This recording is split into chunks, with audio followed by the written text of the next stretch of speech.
So I got a lot of comments when I talked about a post about like listening to my kids say no. They're like, well, what about like when they say, can I do it later all the time? Or what about when you're on a time constraint? Time isn't real, but we do have to work with the illusion, especially as parents. That's the human experience. And I think there's a difference in explaining how time works and also doing what we would think is fair. So number one, let's just say he says, can I do it later?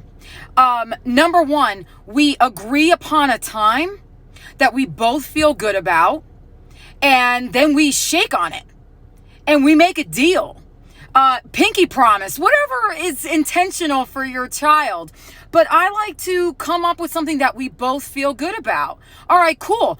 At 5:00, then we will do your homework. He doesn't like to do it right after school. So at 5:00, we have a deal to do homework. Yes. Okay, let's shake on it.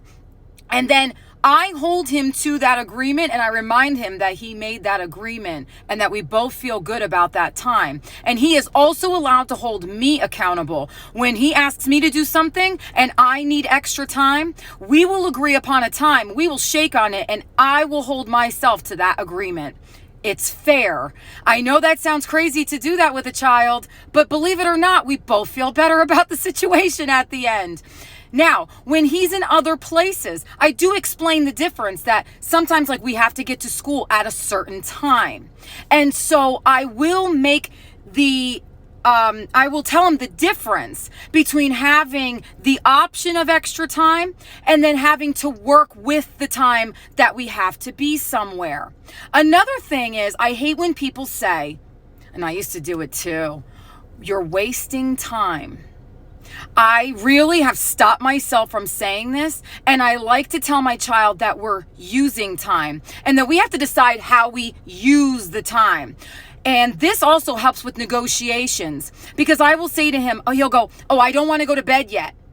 And I'll say, okay, what do you want? And he goes, can I have 5 extra minutes? 5 extra minutes. Yes, we can do 5 extra minutes, but that 5 minutes that you use there, we're going to have to take away from somewhere else. So a shorter book, shorter bath time, is that agreeable to you? Or we negotiate on the time. I'll go 2 minutes. He'll go 3, and I'll go 2.5. Deal? Deal. And we both feel like we won in the situation. It's doing what we would want done to us and feels fair. I hope that helps. I love you guys.